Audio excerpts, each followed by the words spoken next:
This is Newsday on the BBC. I'm Rico Hizon in Singapore. The headlines. A fire at a shopping center in Siberia has killed nearly 40 people and dozens more are missing. Protests erupt across Catalonia after the region's former leader is arrested in Germany at the request of Spain. His lawyer says he'll fight the case all the way. The European arrest warrant is being misused for political purposes. It's being used to put political opponents behind bars. I'm Sharon Lael in London, also on the programme. A crisis in Australian cricket as a scandal over ball tampering sends shockwaves through the world of sport. And tributes pour in for José Abreu, whose music project El Sistema transformed the lives of thousands of children in Venezuela. Live from our studios in Singapore and London. This is BBC World News. It's Newsday. Glad you could join us. It's 8 in the morning here in Singapore, 1 a.m. in London, and 7 a.m. in Kemerovo in Russia, where at least 37 people are now known to have died in a fire that tore through a shopping center. Local emergency officials say up to 30 people are feared missing, and that a high proportion of these could be children. Andrew Plant has the details. A fire on the 4th floor. This shopping centre surrounded by firefighters searching for survivors, trying to reach upper floor windows, fighting the smoke billowing outside. The fire started here on Sunday. Dozens were evacuated, but it was clear dozens more were missing, many of them children. The area of the fire is about 1,500 square metres. At this moment, 288 emergency officers are working on site, as well as 62 units of equipment and an airborne grouping are taking part in the search and rescue operation. We are taking all necessary measures to extinguish the fire. The shopping centre has a very complex construction. There is a lot of combustible materials. People gathered to stand and stare as the fire unfolded. Witnesses said it trapped people on the upper floors and said some had jumped from windows to try to escape from the flames. An industrial city of more than 500,000. It is one of Russia's biggest coal-producing regions, more than 2,000 kilometers east of Moscow. Already there are reports the fire began near a cinema and children's entertainment center.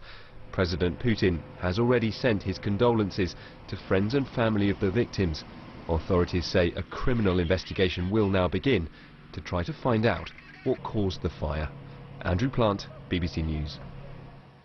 Let's take a look now at some of the day's other news. Demonstrators have clashed with police on the streets of Barcelona, where they are protesting against the arrest of their ousted leader, Carles Puigdemont.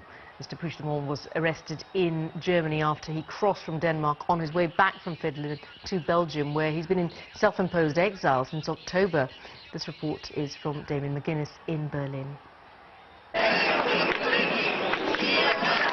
In Barcelona, thousands of people took to the streets in support of former Catalan leader Carles Puigdemont. They are calling for Germany not to extradite him back to Spain, where, according to pro-separatist politicians, he would not get a fair trial. This prosecution has no basis. There has never been violence. We remember we are still the revolution of smiles. For now, Mr. Puigdemont is being held in this prison, and tomorrow he will appear before a German judge who will decide whether he will remain in custody while the extradition order is being processed. Berlin backs Madrid's stance that it would be illegal for Catalonia to break away unilaterally. But Mr. Puigdemont's lawyer says it's a human rights issue. In Spain there is no more a democracy because they put their political opponents in jail. The elected people is put it in jail. That's a dictature.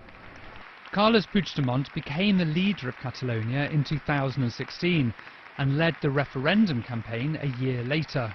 But since then, he has been living in self-imposed exile in Belgium. His arrest reignites tensions in Catalonia, where most of the independence leaders are now facing legal charges. That has, to a certain extent, undermined the independence movement, but also energised many of those who support it. Well, also making the news today, 2 lawyers who were due to join Donald Trump's team, which is handling the special counsel investigation into Russian interference in the US elections, will now not take up their places. The president's spokesman said conflicts meant they could no longer be hired, but they added they hoped the legal team will be able to assist Mr. Trump with other matters. More than 100 girls and young women who were kidnapped by Islamist militants in northeastern Nigeria before being released have been returned to their families. The Dapchi girls spent 5 weeks in captivity.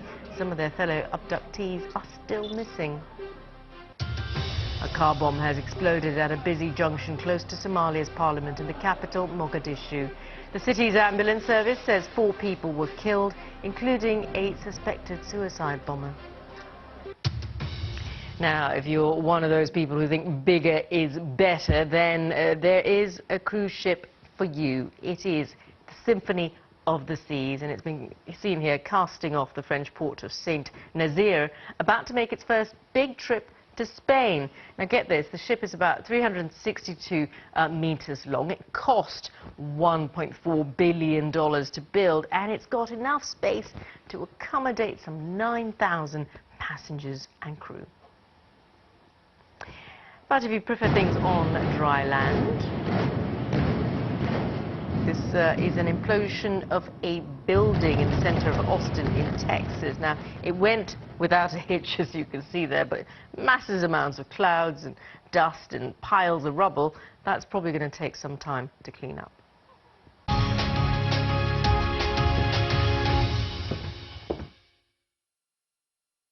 As their national sport.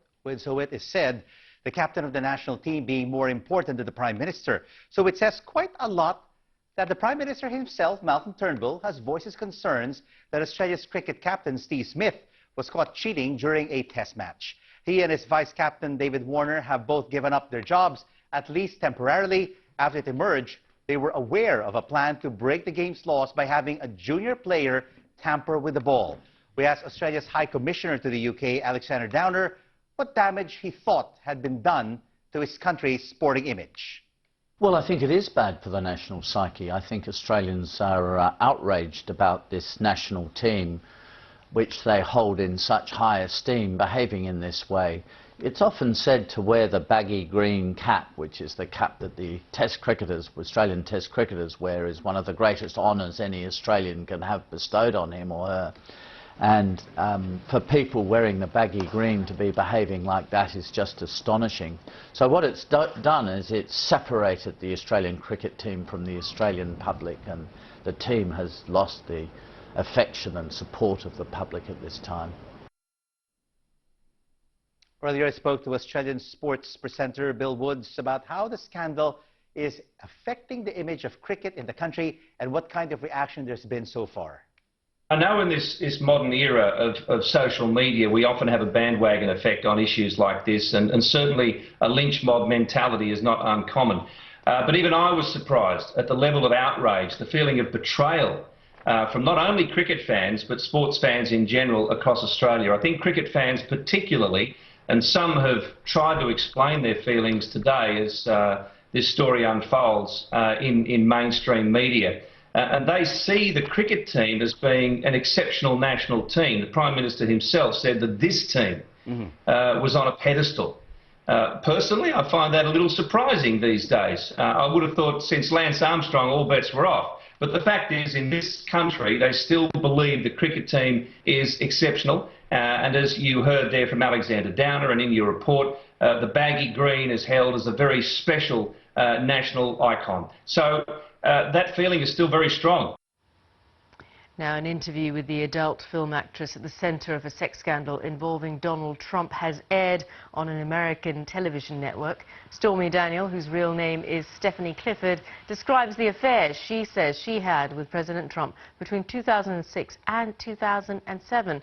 Mr. Trump has denied the allegations. Well, let's speak now to our correspondent James Cook, who's in Los Angeles, who presumably watched the interview which is aired. What's she been saying?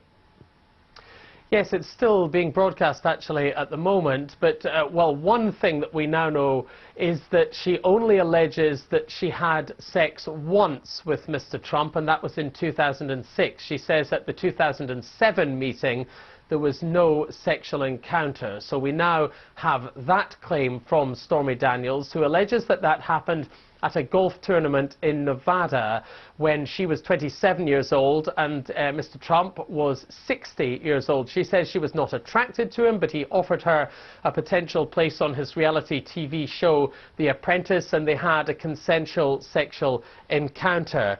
Now, after that, in 2011, Ms. Daniels told her story to a magazine, but the magazine did not publish it. There's a suggestion that there was a legal reason for that. And then she says a man approached her in a Las Vegas car park, telling her, leave Trump alone, forget the story, and in front of her daughter, adding, her young daughter, it'd be a shame if something happened to her mom. So just before the 2016 presidential election, if we fast forward to that, then Stormy Daniels signed a non-disclosure agreement. She accepted $130,000 US, which she characterized as hush money from Mr. Trump's personal lawyer. Some critics of the president claim that that amounted to an illegal campaign contribution. She is now suing to get out of the contract. And Mr. Trump's lawyer denies making or having any involvement, any threat against Stormy Daniels, and Mr. Trump himself denies the affair. All right, James Cook, they're bringing us up to date with that interview. That's still being broadcast. Of course, we'll hope to bring you some clips of that interview as soon as it's finished. You're watching Newsday on the BBC, live from Singapore and London. Still to come on the program. The Me Too campaign catches on in South Korea. In a traditionally male-dominated culture, a new movement of women says it's time for change. And also on the program, tributes to the man who provided free music education to thousands of children in Venezuela's shanty towns.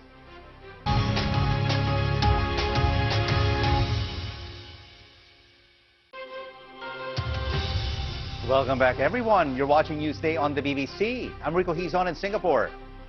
Thanks for staying with us. I'm Sharonjit Lail in London. Our top stories. At least 37 people have died in a large fire at a shopping mall in the Siberian city of Kemerovo. Another 30 people are missing, many of them children. Demonstrators have clashed with police on the streets of Catalonia. They came out to protest after the region's former leader was arrested in Germany.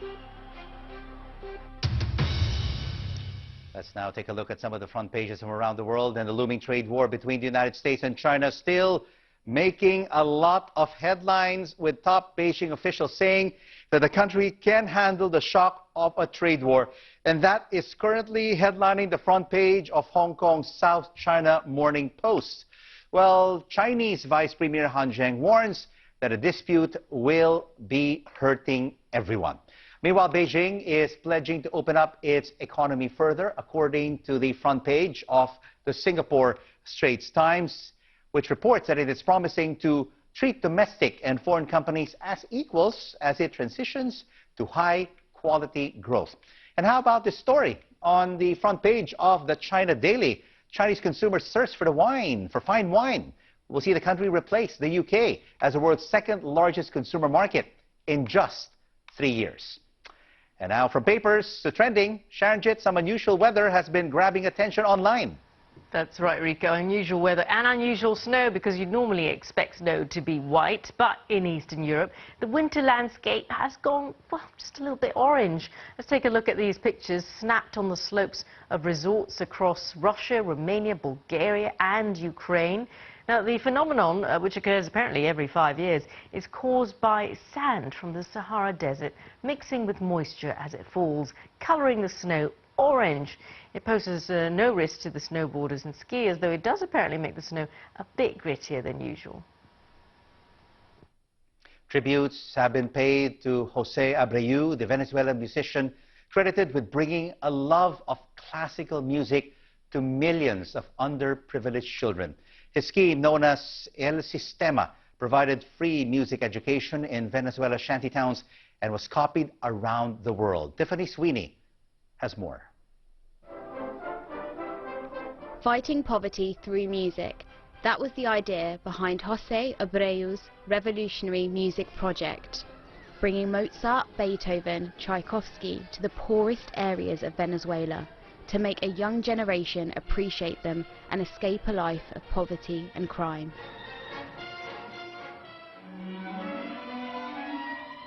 El Sistema spread across the world and was used by thousands of students, many from disadvantaged backgrounds. It was heavily promoted by the socialist government of former Venezuelan leader Hugo Chavez, becoming one of the country's best-funded social programs. But Maestro Abreu told the BBC in 2009 that he was less interested in politics than in helping young people. I think it's important because it will spread the ideals which constitute the fundament of our project: solidarity, social action through music, and understanding between peoples. Tributes have been paid, including Venezuelan President Nicolás Maduro. We're deeply moved by the passing of Maestro Abreu. He leaves behind a great legacy of morals, ethics and culture, as expressed through the orchestral system. To the Simon Bolivar Orchestra, I pass on my condolences. His students included the musical director of the Simon Bolivar Orchestra, renowned Venezuelan conductor Gustavo Dudamel. He expressed his sadness to his beloved maestro. He was an economist, politician and activist. But it was an educator through music that Maestro Abreu pulled thousands of Venezuelan children from crime and poverty. His legacy lives on. Tiffany Sweeney, BBC News.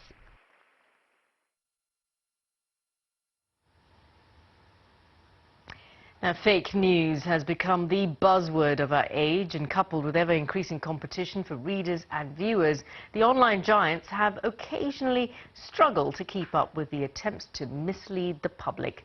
Google has now launched a global initiative which it hopes will redress the balance, and our media editor Amol Rajan has been to the campus in California's Silicon Valley to find out more.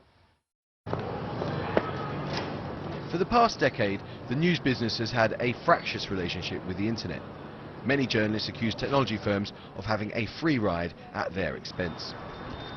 While thousands of reporters have lost their jobs and publications closed as the old business model collapsed, Google has grown dizzyingly rich. Many news providers today think of themselves as being at conflict with Google. They say this company is gobbling up precious advertising revenues and dominates the means of distribution.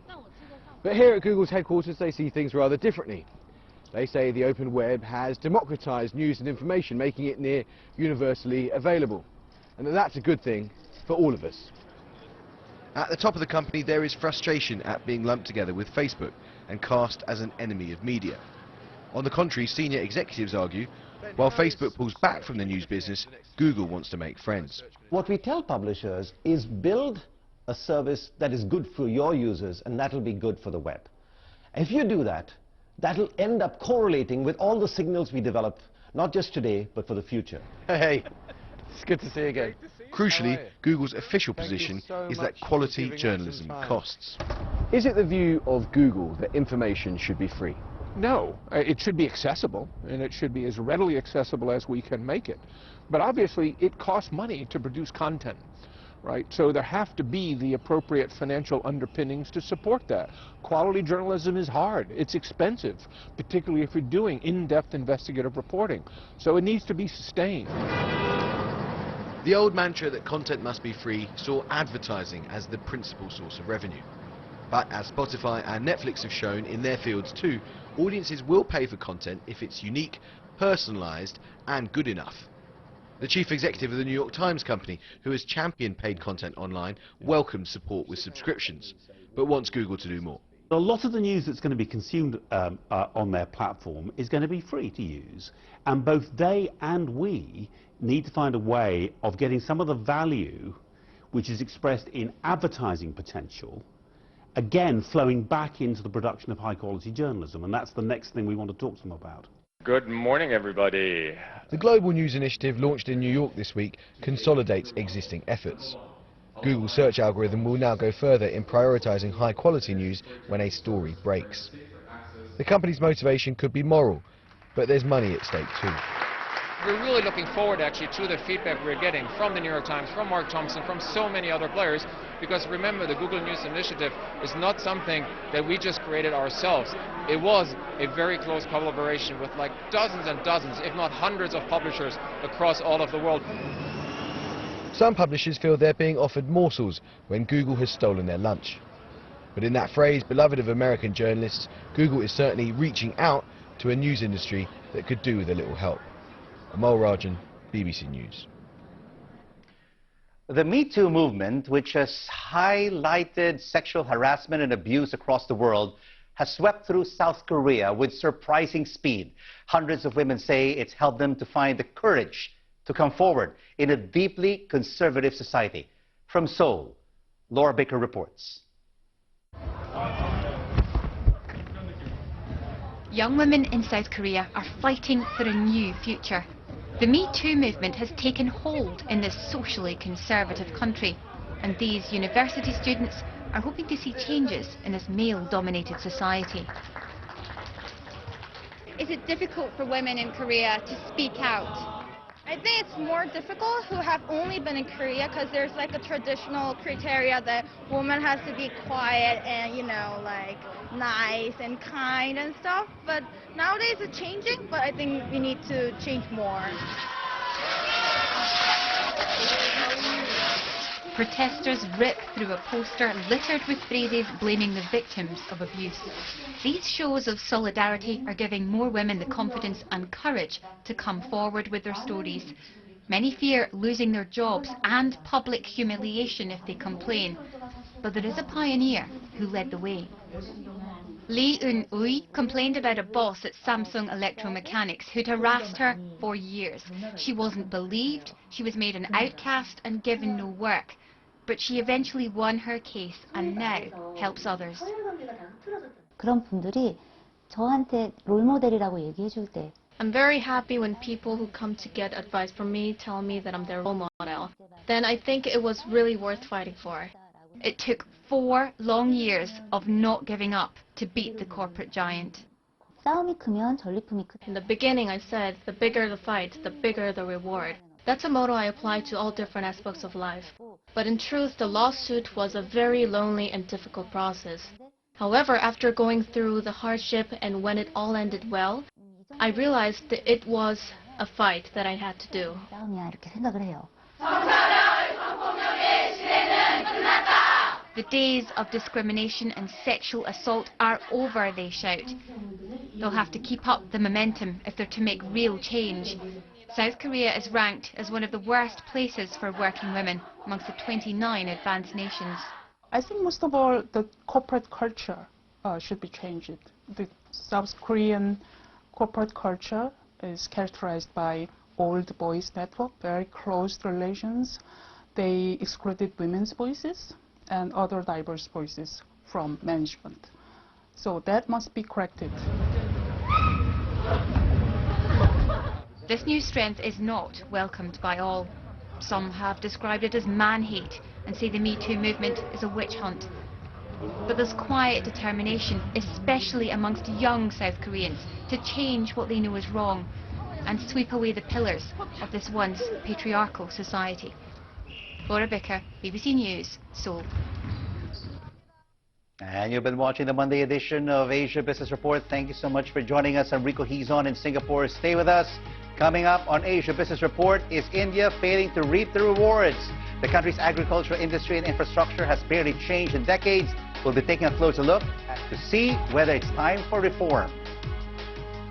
And you've been watching Newsday with Rico Hizon in Singapore and me, Sharon Duclair, in London. Stay with us for more on BBC World News.